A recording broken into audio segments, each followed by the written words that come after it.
তাহলে আজকের হেডিং হচ্ছে ফিজিক্যাল প্রপার্টিজ অফ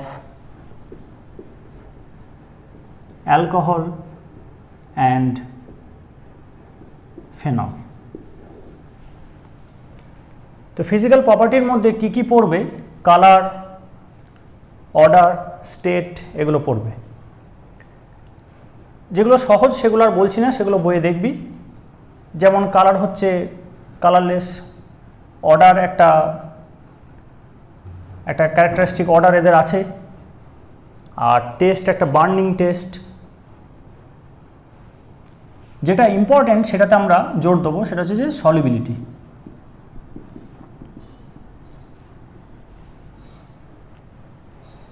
তাহলে প্রথমে অ্যালকোহলটা নিয়ে আলোচনা করা যাক। তাহলে solubility of alcohols.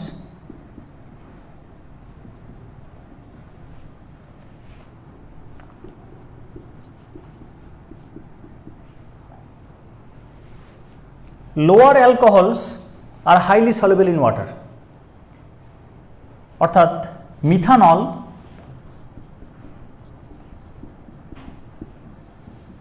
Ethanol,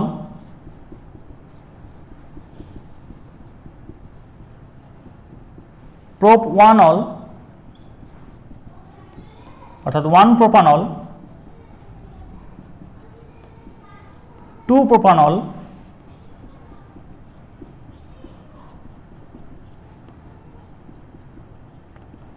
R tertiary butanol, এরা হচ্ছে হাইলি সলিবল ইন ওয়াটার। এরপর অন্যান্য যদি নেওয়া হয় তাহলে সেগুলো আস্তে আস্তে সলিবিলিটি ফল করবে, এবং যদি আমি এইটাতে পৌঁছে যাই তার আগেই হবে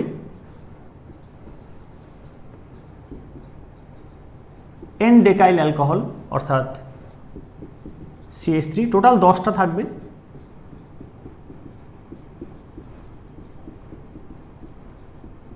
এটা এন ডেকাইল অ্যালকোহল বা 1 ডেকাইল অ্যালকোহল। তো এখানে কি হবে? It is completely insoluble in water. তাহলে এ খুব ভালো বলে, এও তাই, এগুলো তাই, এগুলো মোটামুটি সবাই ভালো বলে। কিন্তু এরপরে যখন যাওয়া যাবে তখন আস্তে আস্তে সলিবিলিটি ডিক্রিজ করবে, র্যাপিডলি ফল করবে, এবং এখানে এরকম যদি হায়ার অ্যালকোহল হয় তাহলে সেগুলো একদম পুরোপুরি ইনসলুবল ইন ওয়াটার। তো এটার কারণ কি? তাহলে আমরা solubility of alcohols in water এটা চেক করছি। এবার ওয়াটার ইজ আ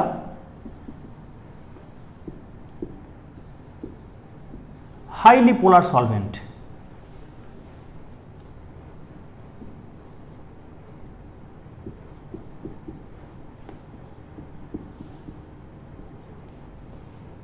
তাহলে এই যে মিথানলটা আছে,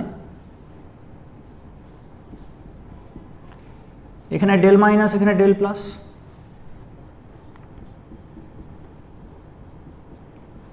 জলের del minus, del plus, del plus. তাহলে ওয়াটার হচ্ছে হাইলি পোলার সলভেন্ট, অত্যন্ত ধ্রুবীয় একটি দ্রাবক। অক্সিজেন হাইলি ইলেকট্রোনেগেটিভ, সেজন্য বন্ড পেয়ার এখান থেকে হাইড্রোজেনের থেকে দূরে সরে যাবে, অক্সিজেনের দিকে চলে যাবে, ফলে এখানে ডেল মাইনাস হবে, এখানে ডেল প্লাস হবে। এরা হাইড্রোজেন বন্ডিং এস্টাবলিশ করবে। Intermolecular hydrogen bonding will be established in methanol water system. এইভাবে চেনটা কন্টিনিউ হবে।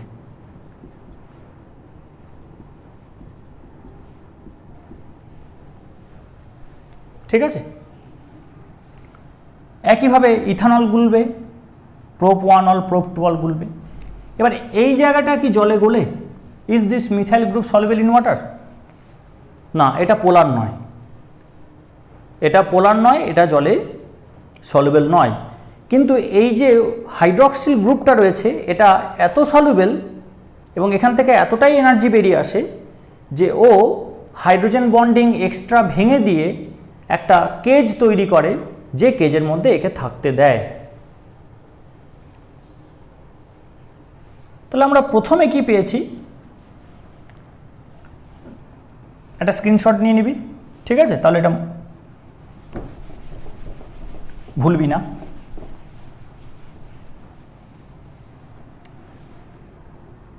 before adding water to methanol or ethanol, what we will have? We have this type of connection.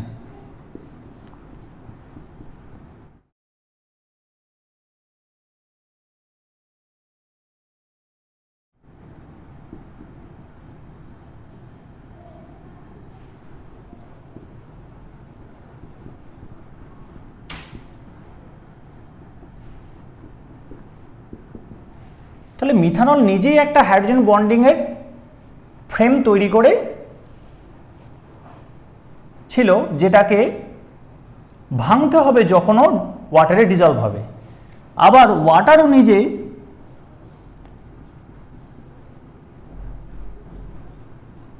Hydrogen bonding এর একটা network তৈরি করে,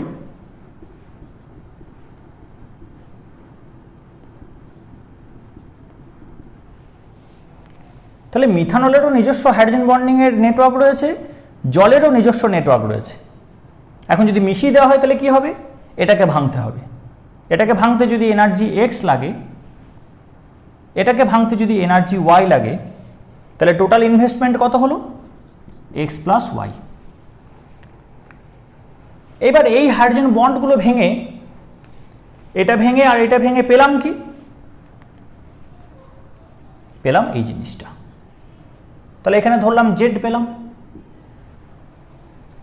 তাহলে x invest হলো এই বন্ডগুলোকে ভাঙতে হয়েছে, ওয়াই ইনভেস্ট হলো জলের হাইড্রোজেন বন্ডিংগুলোকে ভাঙতে হয়েছে, বিনিময়ে পেলাম কি? Methanol water hydrogen bonding. এইটা আমার আউটপুট। তাহলে যদি এনার্জি বেশি বেরিয়ে আসে দেন যতটা ইনভেস্ট হলো, তাহলে সেই এক্সেস এনার্জিটা সারাউন্ডিংয়ে রিলিজ হবে, and that will go in the surrounding and will help to increase the entropy of the universe. So when Z is greater than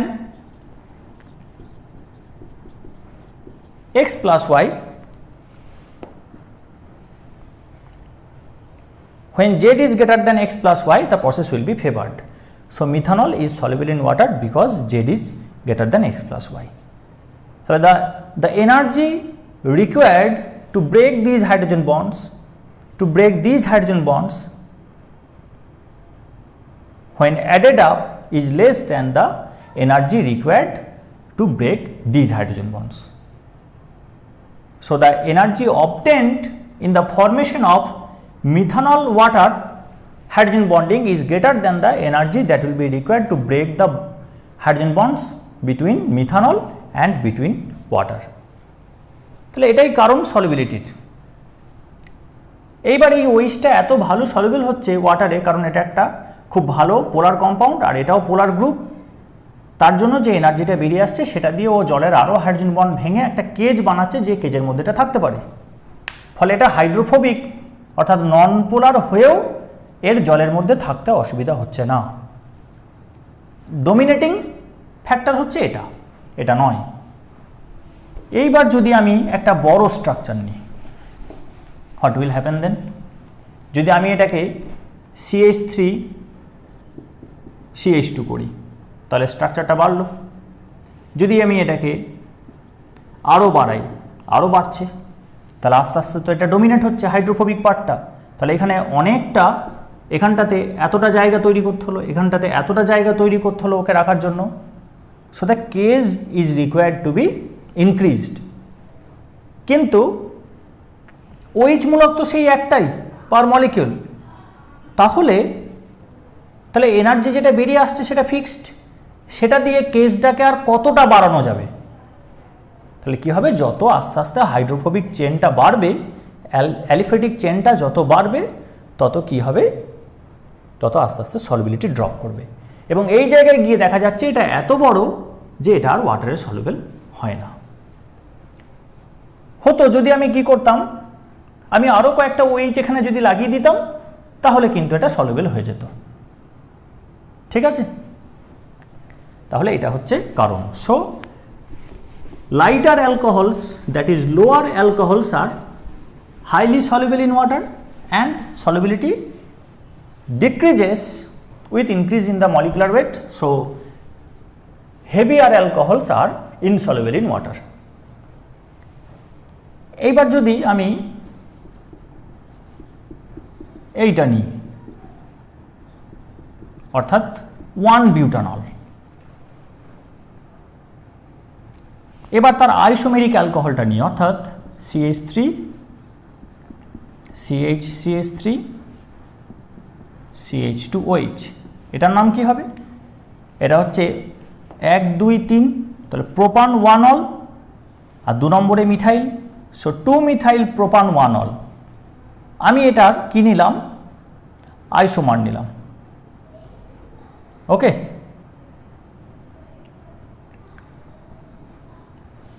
এটা লিনিয়ার ছিল, এখানে একটা কার্বনকে আমি ব্রাঞ্চ করিয়েছি, তাতে দেখা যাচ্ছে যে সলিবিলিটি বেড়ে যাচ্ছে, অর্থাৎ সলিবিলিটি এটার বেশি।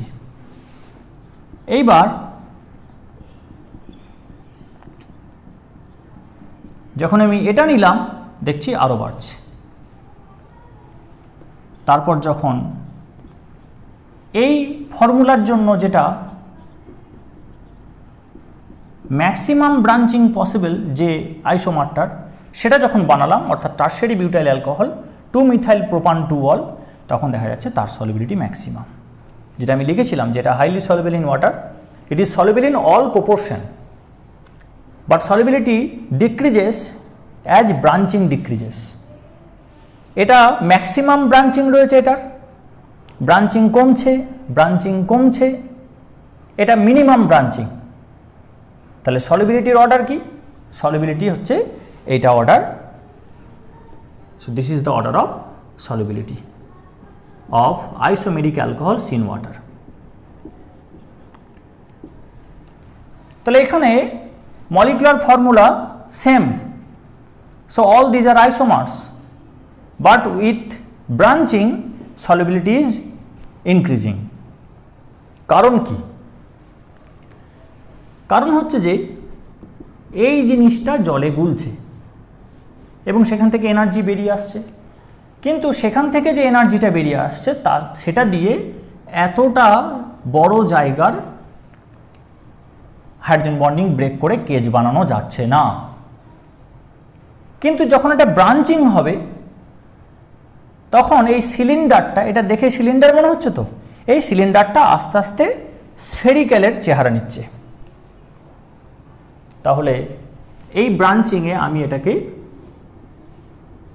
এরকম একটা অ্যানালজি টানতে পারি, যে with increasing branching we are actually switching from cylindrical structure to spherical structure. Molecular formula same, অর্থাৎ অ্যাটমগুলো একই আছে এবং একই সংখ্যায় আছে তারা, আবার হাইব্রিডাইজেশন চেঞ্জ হয়নি, সুতরাং অরবিটাল স্কুইজ হওয়ার কোনো ব্যাপার নেই। তাহলে volume of the molecules of this isomeric alcohols are identical. তাহলে ভলিউম একই রেখে যদি আমরা সিলিন্ডার থেকে স্ফিয়ারে সুইচ করি, what will happen to the surface area? পৃষ্ঠতলের ক্ষেত্রফল কি হবে? That will reduce. এটা আমরা জানি, ম্যাথামেটিক্সে পড়েছি। তাহলে পৃষ্ঠতলের ক্ষেত্রফল কমে গেল। তাহলে কোথায় আমাকে বেশি হাইড্রোজেন বন্ড ব্রেক করতে হচ্ছে? জলের কোথায় বেশি ইন্টারাকশন হবে হাইড্রোফোবিক পার্টটার? এটা সারফেস এরিয়া বেশি, তাহলে এটা বেশি ইন্টারাকশন হবে, এটা সারফেস এরিয়া কম, এটার কম ইন্টারাকশন হবে। So the predominating behavior of this alkyl chain is decreasing with increasing branching। তাহলে OH কে যে ছাপিয়ে যাওয়ার ব্যাপারটা ছিল এই হাইড্রোফোবিক চেনটার, সেটা আস্তে আস্তে কি হচ্ছে? কমে যাচ্ছে যখন সিলিন্ডার থেকে স্ফিয়ারে আসছে। So solubility is increasing in this direction, here it is more soluble। ঠিক আছে,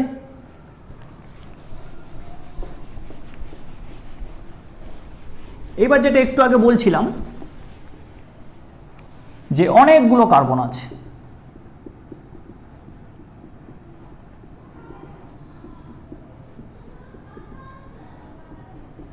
তাহলে it will not be soluble in water. কিন্তু আমি যদি এই কার্বনেও একটা OH লাগিয়ে দিই, এই কার্বনে একটা OH লাগিয়ে দিই, what will happen? Then it will be soluble in water. তাহলে একটা OH এ যতটা সলিবিলিটি, দুটো OH এ সলিবিলিটি উইল ইনক্রিজ, তিনটে OH এ solubility will increase. So polyhydric alcohols will be greater than, solubility of polyhydric alcohols in water will be greater than that of trihydric, for example glycerol, greater than dihydric, for example glycol, greater than monohydric. আর যদি same সংখ্যক carbon নিই তাহলেও একই pattern থাকবে, more the number of OH groups, more will be the solubility, keeping the skeleton same.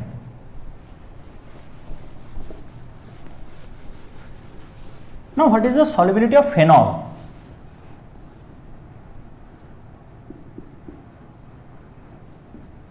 Water.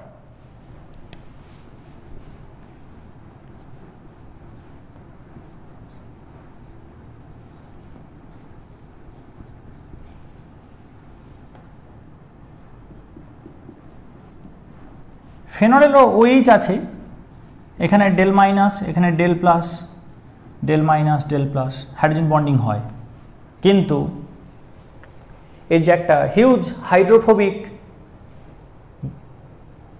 Structure রয়েছে, এর জন্য যতটা পরিমাণ কেজ প্রয়োজন সেটা এই নতুন হাইড্রোজেন বন্ডিং থেকে আসে না। অর্থাৎ ফেনল যখন নিজে হাইড্রোজেন বন্ড করেছিল তাকে ব্রেক করতে হচ্ছে, জল নিজে হাইড্রোজেন বন্ডিং করেছিল তাকে ব্রেক করতে হচ্ছে, ওই দুটো এনার্জি ইনভেস্ট করে সেই বন্ডগুলোকে ভেঙে নতুন যে বন্ডটা পেলাম তাতে কিন্তু সেই পরিমাণ এনার্জি বেরিয়ে আসে না, যাতে করে ফেনলটা হাইলি সলিউবল হবে। ফেনলটা ওয়াটারে সলিউবল হয় কিছু পার্টিকুলার কন্ডিশনে, সেটা অনার্সে পড়ানো হয়। ফেজ বলে একটা প্লেলিস্ট আছে আমার চ্যানেলে, সেখানে গিয়ে ফেনল ওয়াটার সিস্টেম আছে, সেটা গিয়ে একবার দেখতে পারিস, সেখানে একটা আইডিয়া পাবি, কিন্তু ওটা ডিপে নেওয়া যায় ভালো, হায়ার সেকেন্ডারির জন্য ওটা নয়। তাহলে ফেনল হচ্ছে partially miscible in water, it is not completely miscible, it is not miscible at all proportion, খুব অল্প পরিমাণ ফেনল জলে গলে, এবং এর ক্ষেত্রে একটা টেম্পারেচার আছে যার নাম হচ্ছে upper critical solution temperature or upper consolute temperature. যে টেম্পারেচারের ওপরে গেলে তবেই কি হয়, ফেনল ওয়াটারে সলিউবল হয় in all proportion. There is a temperature for this phenol water system above which when we take this system then it is completely miscible at all proportion, and below that it forms two layers. So this is the solubility of phenol. Now the boiling point, this is another important factor.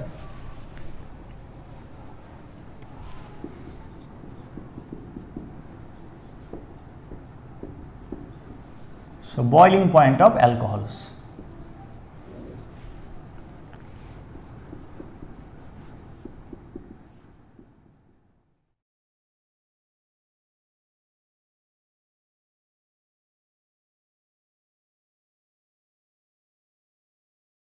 আমরা এই তিনটে example নিলাম, এদের molecular weight same নয় কিন্তু কাছাকাছি। তাহলে এটা নিয়েছি একটা অ্যালকেন, এটা নিয়েছি একটা ইথার, ওটা নিয়েছি ইথানল। কার বয়লিং পয়েন্ট বেশি হবে? বয়লিং পয়েন্ট মানে কি? বয়লিং পয়েন্ট মানে হচ্ছে লিকুইড থেকে গ্যাস হবে যে টেম্পারেচারে, that is boiling point at a definite pressure. তাহলে 1 ATM যদি আমি লিকুইডকে গ্যাসে কনভার্ট করতে চাই, বয়েল করিয়ে যে কনস্ট্যান্ট টেম্পারেচারে এই প্রসেসটা ঘটবে সেটা হচ্ছে boiling temperature. So the temperature at which the super incumbent pressure upon a liquid equals its vapour pressure is actually the boiling point. তাহলে এখানে লিকুইডে মলিকিউলগুলো গায়ে গায়ে লেগে আছে, যখন গ্যাস হবে এগুলোকে ডিসকানেক্ট করতে হবে, অর্থাৎ ডিসক্রিট মলিকুলে কনভার্ট করতে হবে। এদের মধ্যে শর্ট রেঞ্জ ইন্টারাকশন আছে, সেটাকে ব্রেক করতে হবে। যে এনার্জিটা ইনভেস্ট হয় সেটা ল্যাটেন্ট হিট। তাহলে more the attraction, more the intermolecular attraction between this molecules, more the temperature you will require to break those intermolecular forces. So with increase in the intermolecular attraction that is prevailing in between liquid molecules, among liquid molecules, boiling point becomes higher. More the interaction, more is the boiling point. এখন এখানে weak van der Waals force of interaction কাজ করে, ওই instantaneous dipole induced ডাইপোলটা এখানে কাজ করে, London force plays hair. এখান থেকে এখানে কি হলো, খুব বেশি পার্থক্য হলো না, কারণ অক্সিজেন এখানে কার্বনের সঙ্গে কানেক্টেড, তাহলে ইলেকট্রোনেগেটিভিটি ডিফারেন্স খুব বেশি নয়। ফলে এখানেও ইনস্ট্যান্টেনিয়াস ডাইপোল ইনডিউসড ডাইপোল আর সামান্য ডাইপোল খুব নিম্নমানের। But here it is hydrogen bonding. This molecule can establish hydrogen bonding because it has hydroxyl groups. তাহলে অক্সিজেন যখন হাইড্রোজেনের সঙ্গে কানেক্ট হবে তখন কিন্তু second ranking del plus del minus তৈরি হবে, যেটা হাইড্রোজেন বন্ডিং এস্টাবলিশ করবে। ইন্টারমলিকুলার অ্যাট্রাকশন এদের অনেক বেশি। তাহলে in general alcohols have higher boiling points than ethers, which in turn has higher boiling points than alkanes. এটা হচ্ছে অ্যালকোহলের অন্যান্যদের তুলনায় বয়লিং পয়েন্টটা কেমন, কিন্তু এটা আবার জলের থেকে কম হবে, because water has a more extensive hydrogen bonding compare to ethanol. খুব সহজ, আমরা দেখেই বুঝতে পারবো, এখানেও OH আছে, জলেও OH আছে, কিন্তু জলে এদিকটাও H, কিন্তু এখানে একটা অ্যালকাইল গ্রুপ। তাহলে সবচেয়ে ভালো হাইড্রোজেন বন্ডিংটা কে করবে? নিশ্চয়ই জল করবে। So intermolecular attraction is greater here, so you will require a greater temperature, higher temperature to boil it. এবার যদি শুধু অ্যালকোহলের মধ্যেই তুলনা করি, what will happen?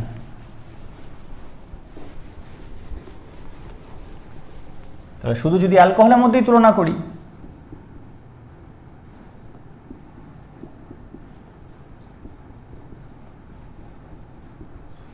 এটার নাম কি? এটার নাম প্রোপানওয়ানল, CH3 CH2 CH2OH 1 প্রোপানল। আমি এখানে একটা এক্সট্রা OH দিয়ে দিলাম,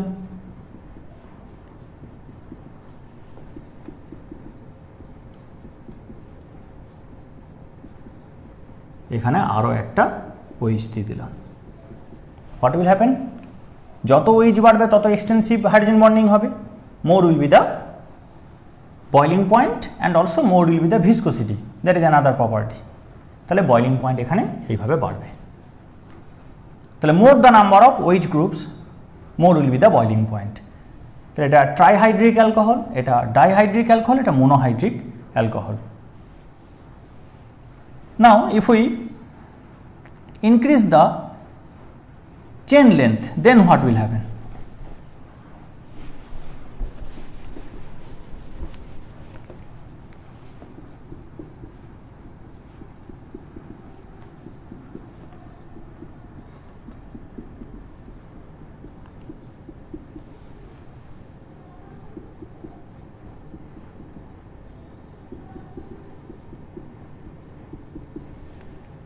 So the hydrophobic part is increasing in length.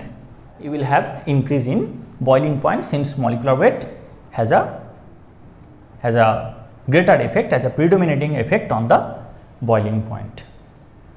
Okay, so more the molecular weight, more will be the boiling point. Now, what about isomeric alcohols? So this is 1-butanol.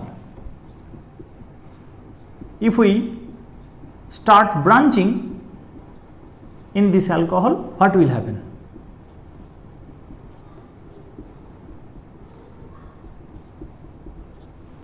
We have seen just now that with branching what is happening?